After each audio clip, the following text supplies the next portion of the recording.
As I lay in my bed with this bulk of a man tying my hands and feet behind my back, panic washed over me. I knew I would not survive the night. I moved into my new apartment with a sense of cautious excitement. The place was small but cozy, tucked away on a quiet street where the neighbors mostly kept to themselves. It was exactly the fresh start I needed.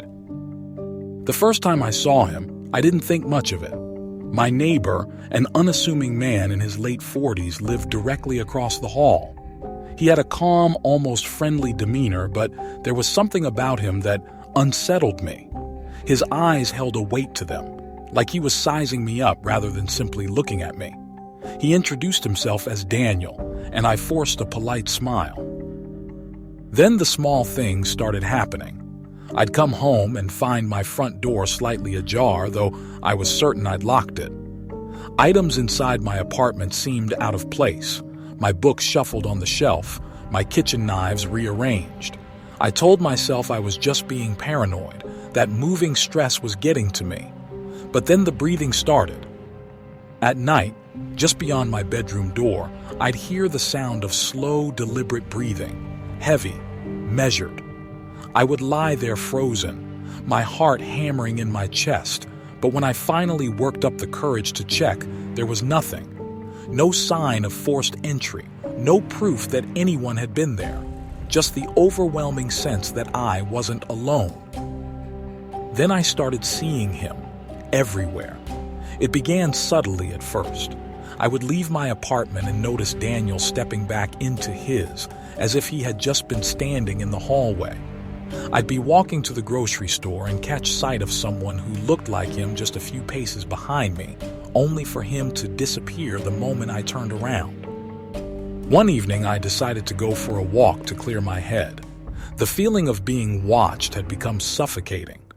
I turned down a quieter street, my arms wrapped around myself, trying to shake the chill that had nothing to do with the cold. Across the street, half shrouded in the shadows of a lamppost, there stood Daniel, still, staring directly at me. My breath hitched.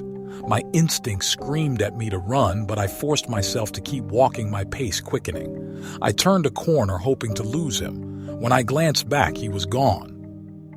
That night, I closed all my curtains, double-checked my locks, and sat awake in bed, my pulse racing.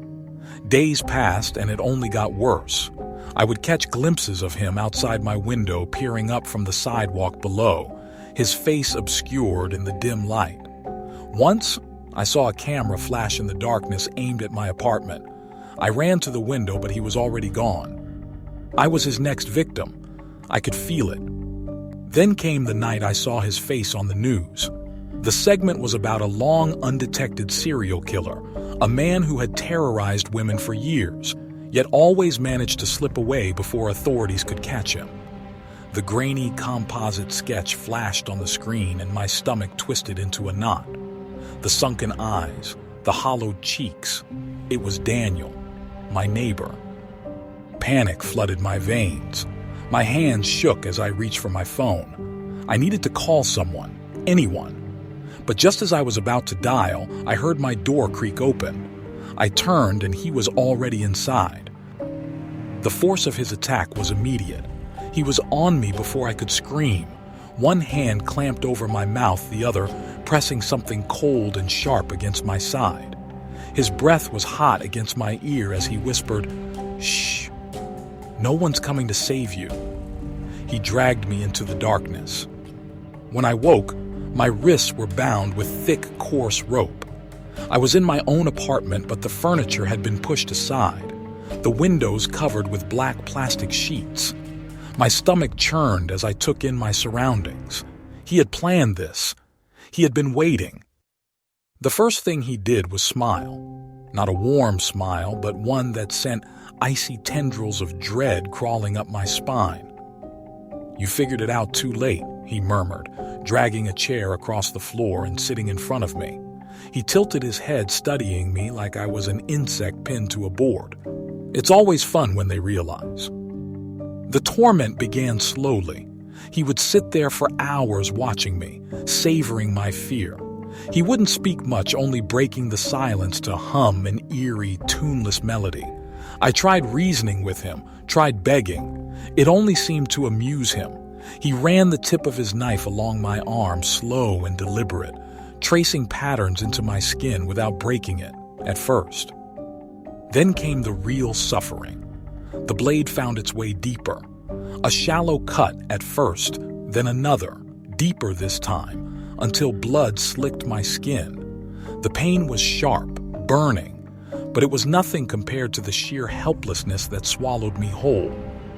He relished my pain, my whimpers, my silent tears. It was all a game to him. He controlled when I ate, when I slept, when I breathed. I was no longer a person. I was a possession. Days passed, though. Time felt meaningless. My body was weak, my mind slipping. I could no longer tell if the shadows I saw were real or if I was simply breaking. The hunger gnawed at my insides, the thirst an unbearable agony. He kept me alive, but only barely, just enough to prolong the suffering. And then, on what I knew would be my final night, he leaned in close, his breath sickly sweet against my skin.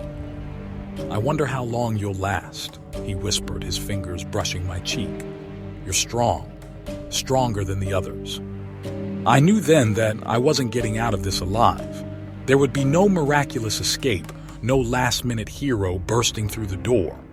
My fate had been sealed the moment I stepped into this building.